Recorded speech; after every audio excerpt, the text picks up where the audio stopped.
ಆಕಾಶವಾಣಿ ನೈಪುಣ್ಯ, ಕೌಶಲ್ಯ, ಯಶೋಗಾಥೆ ಒಳಗೊಂಡ ಗೆಲುವಿನ ಗುಟ್ಟು ಕಾರ್ಯಕ್ರಮ ಸರಣಿ. ಪ್ರಾಯೋಜಕರು ಪಿಇಎಸ್ ಸಮೂಹ ಶಿಕ್ಷಣ ಸಂಸ್ಥೆ, ಶಿವಮೊಗ್ಗ. ಇಂದಿನ ಈ ಕಾರ್ಯಕ್ರಮದಲ್ಲಿ ಉತ್ತಮ ವಿದ್ಯಾರ್ಥಿಯ ಹಿಂದಿನ ಅತ್ಯುತ್ತಮ ಶಿಕ್ಷಕ ಈ ಕುರಿತು ಈಗ ಮಾಹಿತಿ ನೀಡುತ್ತಾರೆ ಪಿಎಸ್ ಪಿಯು ಕಾಲೇಜಿನ ಭೌತಶಾಸ್ತ್ರ ವಿಭಾಗದ ಪ್ರಾಧ್ಯಾಪಕರಾದ ಶಾಂಭವಿ ಅವರು. ನಾನು ಶಾಂಭವಿ, ಶಿವಮೊಗ್ಗ ನಗರದ ಪ್ರತಿಷ್ಠಿತ ಪಿಇಎಸ್ ಸಂಸ್ಥೆಯಲ್ಲಿ ಉಪನ್ಯಾಸಕಿಯಾಗಿ ಕಾರ್ಯನಿರ್ವಹಿಸ್ತಾ ಇದ್ದೇನೆ. ಈ ಸರಣಿಯ ಇಂದಿನ ನನ್ನ ವಿಷಯ ಉತ್ತಮ ವಿದ್ಯಾರ್ಥಿಯ ಹಿಂದಿನ ಅತ್ಯುತ್ತಮ ಶಿಕ್ಷಕರು. ಉತ್ತಮ ವಿದ್ಯಾರ್ಥಿಯ ಹಿಂದಿನ ಅತ್ಯುತ್ತಮ ಶಿಕ್ಷಕರು ಈ ವಾಕ್ಯ ಕೇವಲ ಶಬ್ದಗಳ ಸಮೂಹ ಅಷ್ಟೇ ಅಲ್ಲ, ಇದು ಜೀವನದ ಅನುಭವ, ಸಮಾಜದ ಸತ್ಯ ಮತ್ತು ಮಾನವೀಯತೆ ಮೂಲ ದರ್ಶನ ಅಂತಾನೆ ಹೇಳ್ಬೋದು. ಒಂದು ಗಿಡ ಬೆಳಿಲಿಕ್ಕೆ ಹೇಗೆ ಮಣ್ಣು, ನೀರು, ಗಾಳಿ ಬೇಕಾದಂತೆ ಒಬ್ಬ ವಿದ್ಯಾರ್ಥಿ ಸಮಾಜದಲ್ಲಿ ಉತ್ತಮ ವ್ಯಕ್ತಿಯಾಗಲು ಜ್ಞಾನ, ಮೌಲ್ಯಗಳು, ಶಿಸ್ತು, ಮಾರ್ಗದರ್ಶನವನ್ನ ಅತ್ಯವಶ್ಯಕವಾಗಿ ನೀಡುವವರು ಒಬ್ಬ ಅತ್ಯುತ್ತಮ ಶಿಕ್ಷಕ. ಆತ್ಮೀಯರೇ, ಹಾಗಾದ್ರೆ ಉತ್ತಮ ವಿದ್ಯಾರ್ಥಿ ಅಂದ್ರೆ ಯಾರು? ನಾವು ಯಾರನ್ನ ಉತ್ತಮ ವಿದ್ಯಾರ್ಥಿ ಅಂತ ಹೇಳಿ ಕರಿತೇವೆ? ಹೆಚ್ಚು ಅಂಕ ಗಳಿಸಿದವನ, ಅಥವಾ ಮೊದಲ ರ್ಯಾಂಕ್ ಬಂದವನ, ಅಥವಾ ಸ್ಪರ್ಧೆಯಲ್ಲಿ ಗೆದ್ದವನನ್ನ ನಾವು ಉತ್ತಮ ವಿದ್ಯಾರ್ಥಿ ಅಂತ ಹೇಳಿ ಕರಿತೀವ? ಈ ಎಲ್ಲ ಪ್ರಶ್ನೆಗಳಿಗೆ ಆಳವಾಗಿ ಯೋಚಿಸಿದಾಗ ನಾವು ಸ್ಪಷ್ಟವಾಗಿ ತಿಳಿಬಹುದಾದ ಏನೆಂದ್ರೆ, ಉತ್ತಮ ವಿದ್ಯಾರ್ಥಿ ಕೇವಲ ಪರೀಕ್ಷೆಯಲ್ಲಿ ಜಯಿಸಿದವನು ಅಲ್ಲ, ಜೀವನದಲ್ಲಿ ಶಿಸ್ತು, ಜವಾಬ್ದಾರಿ, ಮೌಲ್ಯ ಮತ್ತು ಮಾನವೀಯತೆ ಕೌಶಲ್ಯಗಳನ್ನು ಹೊಂದಿರುವವನು ಉತ್ತಮ ವಿದ್ಯಾರ್ಥಿ. ವಿದ್ಯೆಗೆ ವಿನಯವೇ ಭೂಷಣ ಅಂತ ಹೇಳ್ತಾರೆ. ವಿನಯತೆ ವಿದ್ಯಾರ್ಥಿಯಲ್ಲಿ ಬಹಳ ಮುಖ್ಯವಾಗಿ ಬೇಕಾಗತ್ತೆ. ಪ್ರಸ್ತುತ ದಿನಗಳಲ್ಲಿ ನಾವಿದೆಲ್ಲವನ್ನ ಉತ್ತಮ ವಿದ್ಯಾರ್ಥಿಯಲ್ಲಿ ಕಾಣುವುದು ಒಂದಷ್ಟರ ಮಟ್ಟಿಗೆ ಅಸಾಧ್ಯವೇ ಸರಿ ಸ್ನೇಹಿತರೆ. ಆದರೆ ಉತ್ತಮ ವಿದ್ಯಾರ್ಥಿ ಅಂತ ಏನ್ ಹೇಳ್ತೀವಿ, ಅವನು ಸ್ವತಃ ರೂಪುಗೊಳ್ಳೋದಿಲ್ಲ. ಗುರಿ ಮುಂದೆ ಗುರು ಹಿಂದೆ ಎಂಬಂತೆ ಉತ್ತಮ ವಿದ್ಯಾರ್ಥಿಯ ಹಿಂದಿನ ಶಕ್ತಿಯುತ ಮಾರ್ಗದರ್ಶನ ಎಂದಿಗೂ ಒಬ್ಬ ಅತ್ಯುತ್ತಮ ಶಿಕ್ಷಕ ಆಗಿರ್ತಾರೆ. ಒಬ್ಬ ಶಿಕ್ಷಕ ಕೇವಲ ಪಠ್ಯಪುಸ್ತಕದಲ್ಲಿನ ಪಾಠವನ್ನ ಹೇಳಿ ಮುಗಿಸುವವನಷ್ಟೇ ಅಲ್ಲ, ಅವನು ವಿದ್ಯಾರ್ಥಿಯೊಳಗಿನ ಆಸಕ್ತಿ, ಸಾಮರ್ಥ್ಯ ಮತ್ತು ಕುತೂಹಲವನ್ನ ಗುರುತಿಸಿ ಬೆಳೆಸುವವನು ಅತ್ಯುತ್ತಮ ಶಿಕ್ಷಕ ಆಗ್ತಾನೆ. ಪ್ರೆಸೆಂಟ್ ಡೇಸ್ ಅಲ್ಲಿ ನಾವು ನೋಡಿರ್ಬೋದು, ಏನಾಗಿದೆ ಅಂದ್ರೆ ಸಾಕಷ್ಟು ವಿದ್ಯಾರ್ಥಿಗಳು 99%, 98%, 97%, ಯಾರನ್ನೇ ಕೇಳಿದ್ರು 90 ಮೇಲಿನ ಅಂಕಗಳನ್ನ ಹೇಳ್ತಾರೆ. ಇದು ತುಂಬಾ ಸಂತೋಷದ ವಿಚಾರ. ಆದರೆ 90% ಮೇಲೆ ಅಂಕ ಗಳಿಸಿದ ಎಷ್ಟೋ ಕೆಲ ವಿದ್ಯಾರ್ಥಿಗಳಿಗೆ ಅವರು ಕಲಿತ ಜ್ಞಾನದ ಬಗ್ಗೆ, ಜೀವನದ ಮೌಲ್ಯಗಳ ಬಗ್ಗೆ ಅವರಿಗೆ ಅರಿವೇ ಇರೋದಿಲ್ಲ. ಇದು ಒಂದು ದೊಡ್ಡ ವಿಪರ್ಯಾಸ ಅಂತಾನೆ ಹೇಳ್ಬೋದು. ವಿದ್ಯಾರ್ಥಿಗಳು, ಪೋಷಕರು ಹಾಗೂ ಶಿಕ್ಷಕರು ಹೆಚ್ಚು ಅಂಕ ಗಳಿಸುವ ಸಲುವಾಗಿ ಬಾಯ್ಪಾಠ ಮಾಡ್ತಾ ಇದ್ದಾರೆ. ಅರ್ಥೈಸಿಕೊಂಡು ಕಲಿಯುವ ಸಾಮರ್ಥ್ಯದಿಂದ ಹಿಂದೆ ಉಳಿತಾ ಇದ್ದಾರೆ. ಇದರಿಂದ ಉತ್ತಮ ಅಂಕವೇನೋ ಲಭಿಸುತ್ತೆ, ಆದರೆ ಈಗಿನ ಕೌಶಲ್ಯಯುತ ಜಗತ್ತಿನಲ್ಲಿ ಸರ್ವೈವ್ ಆಗೋದು ತುಂಬಾ ಕಷ್ಟ ಆಗಬಹುದು. ನಾವು ನೋಡಿರ್ಬೋದು, ಹೆಚ್ಚು ಅಂಕ ಗಳಿಸಿ ಜ್ಞಾನ ಕೌಶಲ್ಯ ಹೊಂದಿದ ಮಕ್ಕಳು ಇದ್ದಾರೆ, ಹೆಚ್ಚು ಅಂಕ ಗಳಿಸಿ ಕೌಶಲ್ಯ ಇಲ್ಲದೆ ಇರೋ ಮಕ್ಕಳು ಇದ್ದಾರೆ, ಮತ್ತು ತುಂಬಾ ದಡ್ಡ, ಇವನಿಂದ ಏನೂ ಆಗಲ್ಲ, ಏನೂ ಓದಲ್ಲ ಅನ್ನೋ ಮಕ್ಕಳು ಕೂಡ ಇದ್ದಾರೆ. ಹಾಗಾದ್ರೆ ಸಮಸ್ಯೆ ಎಲ್ಲಿ ಎದ್ದು?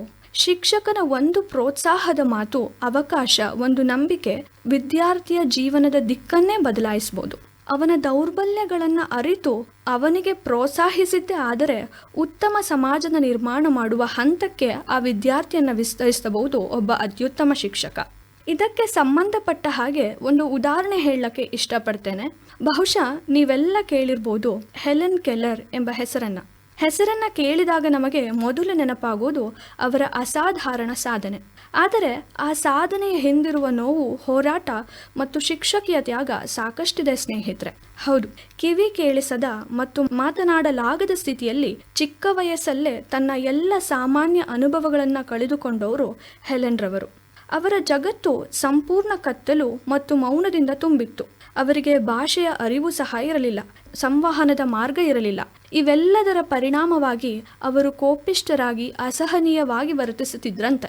ಸಮಾಜ ಮತ್ತು ವೈದ್ಯರು ಕೂಡ ಈ ಮಗು ಕಲಿಯುವುದೇ ಅಸಾಧ್ಯ ಎಂಬ ತೀರ್ಮಾನಕ್ಕೆ ಬಂದ್ಬಿಟ್ಟಿದ್ರಂತೆ. ಆದರೆ ನಿಜವಾದ ಸಮಸ್ಯೆ ಆ ಮಗುವಿನಲ್ಲಿ ಇರಲಿಲ್ಲ, ಅಂದ್ರೆ ಹೆಲೆನ್ ರವರಲ್ಲಿ ಇರಲಿಲ್ಲ. ಆದರೆ ಸಮಸ್ಯೆ ಅವರನ್ನು ಅರ್ಥ ಮಾಡಿಕೊಳ್ಳುವ ದೃಷ್ಟಿಯ ಕೊರತೆಯಲ್ಲಿತ್ತು ಸ್ನೇಹಿತರೆ. ಇಂತಹ ಸಂದರ್ಭದಲ್ಲಿ ಹೆಲೆನ್ ರವರ ಜೀವನಕ್ಕೆ ಪ್ರವೇಶಿಸಿದವರು ಅತ್ಯುತ್ತಮ ಯುವ ಶಿಕ್ಷಕಿ ಆನ್ ಸಲಿವನ್ ರವರು.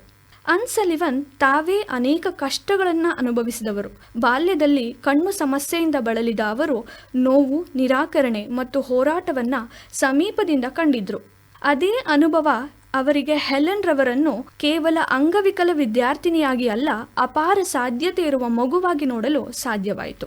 ಅನ್ ಸಲಿವನ್ ಹೆಲೆನ್ ರವರನ್ನು ನೋಡಿದ ಮೊದಲ ದಿನವೇ ಸ್ಪಷ್ಟವಾಗಿ ನಿರ್ಧರಿಸಿಬಿಟ್ಟಿದ್ರಂತೆ, ಈ ಮಗು ಕಲಿಯುತ್ತದೆ, ಆದರೆ ಅದಕ್ಕೆ ವಿಭಿನ್ನ ಮಾರ್ಗ ಬೇಕು ಎಂದು. ಈ ವಾಕ್ಯದಲ್ಲೇ ನಾವು ಗಮನಿಸಬಹುದು ಸ್ನೇಹಿತರೆ, ಒಬ್ಬ ಅತ್ಯುತ್ತಮ ಶಿಕ್ಷಕನ ಮನೋಭಾವ ಅನ್ ಸಲಿವನ್ ರವರಲ್ಲಿ ಎಷ್ಟರ ಮಟ್ಟಿಗೆ ಅಡಗಿದೆ ಎಂಬುದನ್ನು. ಅನ್ ಸಲಿವನ್ ಹೆಲೆನ್ಗೆ ಪಾಠ ಕಲಿಸಲು ಮೊದಲು ಪುಸ್ತಕ, ಬ್ಲ್ಯಾಕ್ ಬೋರ್ಡ್ ಅನ್ನ ಬಳಸಲಿಲ್ಲ ಅಂತೆ. ಅವರು ಸ್ಪರ್ಶವನ್ನು ಭಾಷೆಯಾಗಿ ಬಳಸಿದರಂತೆ. ಪ್ರತಿಯೊಂದು ವಸ್ತುವನ್ನು ಹೆಲೆನ್ ಕೈಯಲ್ಲಿಟ್ಟು ಅದರ ಹೆಸರನ್ನು ಕೈಯಲ್ಲೇ ಅಕ್ಷರಗಳ ಮೂಲಕ ತಿಳಿಸ್ತಾ ಇದ್ರಂತೆ. ಆದರೆ ಆರಂಭದಲ್ಲಿ ಹೆಲೆನ್ಗೆ ಏನೂ ಅರ್ಥವಾಗುತ್ತಿರಲಿಲ್ಲವಂತೆ. ಅವರು ಕಲಿಕೆಯನ್ನ ವಿರೋಧಿಸುತ್ತಿದ್ರಂತೆ, ಕೋಪಗೊಳ್ತಾ ಇದ್ರಂತೆ. ಅನ್ ಸಲಿವನ್ ಯಾವತ್ತೂ ಹಿಂದೆ ಸರಿಲಿಲ್ಲ. ತಾಳ್ಮೆ, ಶಿಸ್ತು ಮತ್ತು ನಿರಂತರ ಪ್ರಯತ್ನವೇ ಅವರ ಬೋಧನೆಯ ಆಧಾರವಾಗಿಟ್ಟುಕೊಂಡು ಕಲಿಸ್ತಾ ಇದ್ರಂತೆ ಹೆಲೆನ್ ರವರಿಗೆ. ಒಂದು ದಿನ ನೀರನ್ನ ಕೈಯಲ್ಲಿ ಸುರಿಸುತ್ತಾ ವಾಟರ್ ಎಂದು ಕೈಯಲ್ಲಿ ಬರೆಯುವ ಕ್ಷಣದಲ್ಲಿ ಹೆಲೆನ್ ರವರಿಗೆ ಅರ್ಥವಾಯಿತು, ಪ್ರತಿಯೊಂದು ವಸ್ತುವಿಗೂ ಒಂದು ಅರ್ಥವಿದೆ, ಒಂದು ಹೆಸರಿದೆ. ಆ ಕ್ಷಣವೇ ಹೆಲೆನ್ ರವರ ಜೀವನದಲ್ಲಿ ಮಹಾ ತಿರುವು. ಅದೊಂದು ಸಣ್ಣ ಪದ ಅರಿವಷ್ಟೇ ಅಲ್ಲ, ಅದು ಕಲಿಕೆಯ ಬಾಗಿಲು ತೆರೆಯುವ ಕ್ಷಣ ಅಂತಾನೆ ಹೇಳ್ಬೋದು.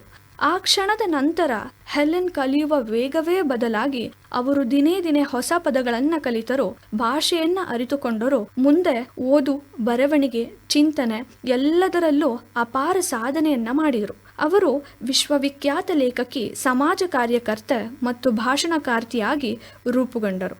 ಅಷ್ಟೇ ಅಲ್ಲ, ಅಂಧ ಮತ್ತು ಕಿವುಡರ ಹಕ್ಕುಗಳಿಗಾಗಿ ಅವರು ಜಗತ್ತಿನಾದ್ಯಂತ ಧ್ವನಿಯಾದರು.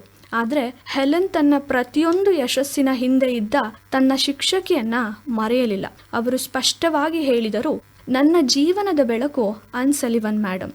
ಹೆಲೆನ್ ಕೆಲ್ಲರ್ ಮತ್ತು ಅನ್ ಸಲಿವನ್ ಅವರ ಕತೆ ನಮಗೆ ಉತ್ತಮ ವಿದ್ಯಾರ್ಥಿಯ ಹಿಂದಿನ ಅತ್ಯುತ್ತಮ ಶಿಕ್ಷಕ ಎಂಬ ಮಹತ್ವದ ಪಾಠವನ್ನ ಕಲಿಸುತ್ತದೆ ಸ್ನೇಹಿತರೆ.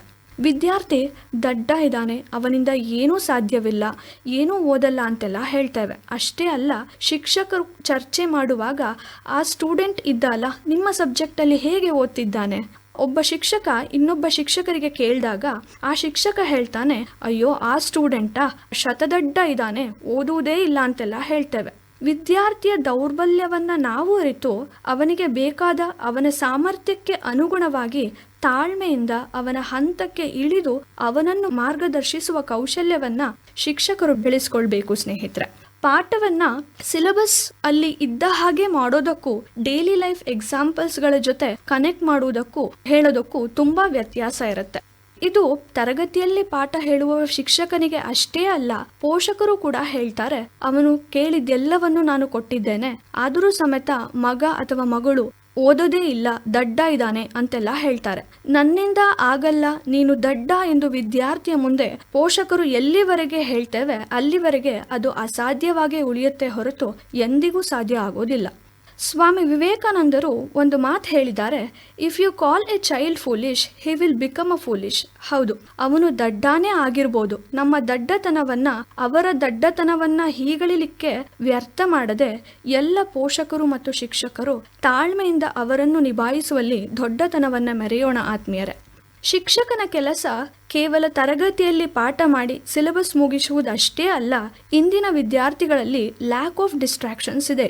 ಕ್ಲಾಸ್ ಬೋರಿಂಗ್ ಅಂತೆಲ್ಲ ಹೇಳ್ತಾರೆ, ಆದರೆ ಅದರ ಅರ್ಥ ವಿದ್ಯಾರ್ಥಿಗಳು ಕಲಿಯೋದಕ್ಕೆ ಆಸಕ್ತಿ ಇಲ್ಲ ಅಂತಲ್ಲ. ಪಾಠವನ್ನ ಶಿಕ್ಷಕ ಹೇಗೆ ಹೇಳ್ತಿದ್ದಾನೆ ಅನ್ನೋದ್ರ ಮೇಲೂ ಸಹ ಡಿಪೆಂಡ್ ಆಗಿರುತ್ತೆ. ಅವರಲ್ಲಿ ಕ್ಯೂರಿಯಾಸಿಟಿಯನ್ನ ಡೆವಲಪ್ ಮಾಡಿದಾಗ ಕಲಿಕೆಯಲ್ಲಿ ಅವರಿಗೆ ತಾನಾಗಿ ಆಸಕ್ತಿ ಉಂಟಾಗುತ್ತದೆ, ಕೌಶಲ್ಯವು ಬೆಳೆಯುತ್ತೆ. ಇದು ಅತ್ಯುತ್ತಮ ಶಿಕ್ಷಕನ ಲಕ್ಷಣ ಅಂತಾನೆ ಹೇಳ್ಬೋದು. ಅತ್ಯುತ್ತಮ ಶಿಕ್ಷಕನ ಉದಾಹರಣೆಯಾಗಿ ಗುರುರಾಜ್ ಕರಜಗಿ ಸರ್ ಅವರ ಹೆಸರನ್ನ ನಾವು ಗೌರವದಿಂದ ಹೇಳ್ಬೋದು. ನಮ್ಮ ಕಾಲಘಟ್ಟದಲ್ಲಿ ಶಿಕ್ಷಣವನ್ನ ಕೇವಲ ಪಾಠವಾಗಿ ಅಲ್ಲ, ಜೀವನವಾಗಿ ಕಂಡ ಅಪರೂಪದ ಶಿಕ್ಷಕರಲ್ಲಿ ಇವರೂ ಕೂಡ ಒಬ್ಬರು ಅಂತ ಹೇಳಿದ್ರೆ ತಪ್ಪಾಗಲಾರದು. ಅತ್ಯುತ್ತಮ ಶಿಕ್ಷಕ ಎಂದರೆ ಹೇಗಿರಬೇಕು ಎಂಬುದಕ್ಕೆ ಗುರುರಾಜ್ ಕರಜಗಿ ಸರ್ ಅವರ ಜೀವನವೇ ಒಂದು ಜೀವಂತ ಉದಾಹರಣೆ. ಇವರೊಬ್ಬ ಅತ್ಯುತ್ತಮ ಶಿಕ್ಷಕ ಅಂತ ಹೇಳಲಿಕ್ಕೆ ಇವರ ಬಗ್ಗೆ ಅನೇಕ ಕಥೆಗಳಿವೆ. ಇವರು ವಿದ್ಯಾರ್ಥಿಗಳಲ್ಲಿ ಕಲಿಕೆಯ ಆಸಕ್ತಿ, ಕುತೂಹಲ ಮತ್ತು ಹುಡುಕಾಟದ ಮನೋಭಾವವನ್ನು ಹೇಗೆ ಬೆಳೆಸಿದರು ಎಂಬುದಕ್ಕೆ ಸಾಕಷ್ಟು ಕಥೆಗಳಿವೆ. ಒಂದು ದಿನ ಅವರ ಕ್ಲಾಸಲ್ಲಿ ವಿದ್ಯಾರ್ಥಿಗಳ ಜೊತೆ ಇರಬೇಕಾದ್ರೆ 3 ಜನ ವಿದ್ಯಾರ್ಥಿಗಳು ಒಂದು ಪ್ರಶ್ನೆಯನ್ನ ಕೇಳ್ತಾರಂತೆ. ಸರ್, ಇರುವೆಯ ನಿದ್ರಾವಧಿ ಎಷ್ಟು ಸರ್ ಅಂತ ಹೇಳಿ. ಅವರಿಗೆ ತಕ್ಷಣಕ್ಕೆ ಉತ್ತರ ಗೊತ್ತಾಗಿರ್ಲಿಲ್ಲ ಅಂತೆ. ಆದ್ರೆ ಅವರು ಆ ಪ್ರಶ್ನೆಯನ್ನ ತಳ್ಳಿ ಹಾಕ್ಲಿಲ್ಲ. ಬದಲಾಗಿ ತಮ್ಮ ಸಹಾಯಕನಿಗೆ ಒಂದು ಬಾಟಲ್ ಒಳಗಡೆ ಕೆಲವು ಇರುವೆಗಳನ್ನ ಹಾಕಿಕೊಂಡು ಬರಲು ಹೇಳ್ತಾರಂತೆ. ಆ ಬಾಟಲ್ ಅನ್ನು ಆ 3 ಜನ ವಿದ್ಯಾರ್ಥಿಗಳಿಗೆ ನೀಡಿ, ನೋಡಿ ಈ ಇರುವೆಗಳನ್ನ ವೀಕ್ಷಣೆ ಮಾಡಿ ಉತ್ತರ ಹುಡುಕಿ ಎಂದು ಹೇಳ್ತಾರಂತೆ. ಆಗ ವಿದ್ಯಾರ್ಥಿಗಳು ಇರುವೆ ಇರುವ ಬಾಟಲ್ ಅನ್ನು ತೆಗೆದುಕೊಂಡು ಒಂದೊಂದು ಇರುವೆಗೆ ಒಂದೊಂದು ಬಣ್ಣವನ್ನ ಹಾಕಿ ಅವುಗಳ ಚಲನೆ, ನಿಲ್ಲುವಿಕೆ, ವಿಶ್ರಾಂತಿ ಎಲ್ಲವನ್ನ ಸೂಕ್ಷ್ಮವಾಗಿ ಗಮನಿಸ್ತಾರಂತೆ.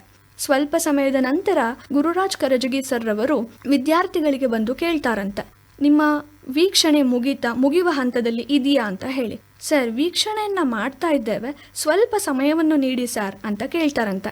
ಸ್ವಲ್ಪ ಸಮಯದ ನಂತರ ವಿದ್ಯಾರ್ಥಿಗಳು ಇರುವೆ ಒಂದು 2-3 ಸೆಕೆಂಡ್, ಹೆಚ್ಚು ಅಂದ್ರೆ 8 ಸೆಕೆಂಡ್ ನಿಲ್ಲತ್ತೆ ಸರ್ ಅಂತ ಹೇಳ್ತಾರಂತೆ. ಅದು ಅದರ ನಿದ್ರಾವಧಿ ಸಮಯ ಸರ್ ಅಂತ ಹೇಳ್ತಾರಂತೆ. ತಕ್ಷಣಕ್ಕೆ ಗುರುರಾಜ್ ಕರಜಗಿ ಸರ್ ಅವರಿಗೆ ಆಶ್ಚರ್ಯ ಆಗತ್ತಂತೆ. ಈ ವಿಷಯವನ್ನ ಕುರಿತು ಅವರಿಗೆ ಗೊತ್ತಿಲ್ಲದೆ ಇರೋ ಕಾರಣ ಇರುವೆಗೆ ಸಂಬಂಧಪಟ್ಟ ಒಬ್ಬ ತಜ್ಞರ ಬಳಿ ಅವರು ವಿಚಾರವನ್ನ ಮಾಡ್ತಾರಂತೆ. ಆಗ ವಿದ್ಯಾರ್ಥಿಗಳು ನೀಡಿದ ಉತ್ತರ ಮತ್ತು ಅವರ ಸ್ನೇಹಿತ ಇರುವೆಗೆ ಸಂಬಂಧಪಟ್ಟ ತಜ್ಞರು ನೀಡಿದ ಉತ್ತರ ಖಚಿತವಾಗುತ್ತಂತೆ. ಆಗ ಗುರುರಾಜ್ ಕರಜಗಿ ಸರ್ ಅವರಿಗೆ ಈ ಸಂದರ್ಭದಲ್ಲಿ ಅಪಾರ ಸಂತೋಷ ಉಂಟಾಗಿದ್ದು, ಉತ್ತರ ಸಿಕ್ಕಿದ್ದಕ್ಕಾಗಿ ಅಲ್ಲ, ವಿದ್ಯಾರ್ಥಿಗಳು ಕುತೂಹಲದ ಮೂಲಕ ತಾವೇ ಕಲಿತಿದ್ದರು ಅನ್ನೋದಕ್ಕೆ ಸ್ನೇಹಿತರೆ. ಹೀಗೆ ವಿದ್ಯಾರ್ಥಿಗಳು ದಡ್ಡ ಇದ್ದಾರೆ ಅನ್ನೋ ಭಾವನೆಯನ್ನ ಕೂಡ ನಾವು ಬದಲಾಯಿಸ್ಕೊಳ್ಬೇಕು. ಟೀಚರ್ ಹೇಗೆ ಒಟ್ಟಲ್ಲಿ ಇದ್ದಾಗ ಮಾತನಾಡುತ್ತೇವೆ, ದಡ್ಡ ಅಂತ ಏನ್ ಹೇಳ್ತೇವೆ, ಅದೆಲ್ಲವನ್ನು ನಿಲ್ಲಿಸಿ ಸಮಾಜದಲ್ಲಿ ಉತ್ತಮ ವಿದ್ಯಾರ್ಥಿಯಾಗಿ ನೋಡಲು ಶಿಕ್ಷಕರು ಹಾಗೂ ಪೋಷಕರ ಪಾತ್ರ ಬಹಳ ಮುಖ್ಯ ಆಗಿರುತ್ತೆ. ಉತ್ತಮ ವಿದ್ಯಾರ್ಥಿಯ ಹಿಂದಿನ ಅತ್ಯುತ್ತಮ ಶಿಕ್ಷಕರ ಪಾತ್ರವನ್ನ ಉತ್ತಮವಾಗಿ ಮಾಡೋಣ ಎಂದು ಹೇಳ್ತಾ, ವಿದ್ಯಾರ್ಥಿಗಳ ದೌರ್ಬಲ್ಯಗಳನ್ನ ಗುರುತಿಸದೆ ವಿದ್ಯಾರ್ಥಿಗೆ ನೀಡಬೇಕಾದ ಕೌಶಲ್ಯಗಳತ್ತ ಗಮನವನ್ನ ಹರಿಸೋಣ. ಆಗ ಆ ಒಂದು ವಿದ್ಯಾರ್ಥಿಯನ್ನ ಸಮಾಜದಲ್ಲಿ ಕೌಶಲ್ಯಯುತವಾಗಿ ಬೆಳೆಸಲು ಸಹಾಯ ಆಗತ್ತೆ ಸ್ನೇಹಿತರೆ. ಉತ್ತಮವಾಗಿ ಮಾಡೋಣ ಎಂದು ಹೇಳ್ತಾ ನನಗೆ ಮಾತನಾಡಲು ಅವಕಾಶ ನೀಡಿದ ಆಕಾಶವಾಣಿ ಭದ್ರಾವತಿ ಹಾಗೂ ನನ್ನ PS ಸಂಸ್ಥೆಗೆ ನಾನು ಧನ್ಯವಾದಗಳನ್ನು ಹೇಳಲಿಕ್ಕೆ ಇಷ್ಟಪಡ್ತೇನೆ ಸ್ನೇಹಿತರೆ. ಉತ್ತಮ ವಿದ್ಯಾರ್ಥಿಯ ಹಿಂದಿನ ಅತ್ಯುತ್ತಮ ಶಿಕ್ಷಕ, ಈ ಕುರಿತು ಇದುವರೆಗೂ ಮಾಹಿತಿಯನ್ನು ನೀಡಿದವರು PSPU ಕಾಲೇಜಿನ ಭೌತಶಾಸ್ತ್ರ ವಿಭಾಗದ ಪ್ರಾಧ್ಯಾಪಕರಾದ ಶಾಂಭವಿ ಅವರು. ಶಿವಮೊಗ್ಗದ PS ಕಾಲೇಜಿನಲ್ಲಿ ಕಾಲೇಜು ದಾಖಲಾತಿಗಳು ನಡೆಯುತ್ತಿವೆ. PS ಕಾಲೇಜಿನಲ್ಲಿ BBA, BCom, BSc, BCA, BBA tourism and travels, BBA hospitality and event management ಹಾಗೂ MCom ಕೋರ್ಸ್ಗಳ ದಾಖಲಾತಿಗಾಗಿ ಸಂಪರ್ಕಿಸಿ 8147053084 ಅಥವಾ ಸಾಗರ ರಸ್ತೆಯಲ್ಲಿರುವ PS ನ ಆಹ್ಲಾದಕರ ಕ್ಯಾಂಪಸ್ಗೆ ಖುದ್ದಾಗಿ ಭೇಟಿ ನೀಡಬಹುದು. ಇದುವರೆಗೆ ನೈಪುಣ್ಯ, ಕೌಶಲ್ಯ, ಯಶೋಗಾಥೆ ಒಳಗೊಂಡ ಗೆಲುವಿನ ಗುಟ್ಟು ಕಾರ್ಯಕ್ರಮ ಸರಣಿ ಪ್ರಸಾರವಾಯಿತು. ನಿರ್ವಹಣೆ SR ಭಟ್, ಸಹಕಾರ ಲಿಡಿಯಾ. ಪ್ರಾಯೋಜಕರು PES ಸಮೂಹ ಶಿಕ್ಷಣ ಸಂಸ್ಥೆ ಶಿವಮೊಗ್ಗ. ಕಾರ್ಯಕ್ರಮ ಆಕಾಶವಾಣಿ ಭದ್ರಾವತಿ ಕೇಂದ್ರದಿಂದ ಮೂಡಿಬಂತು.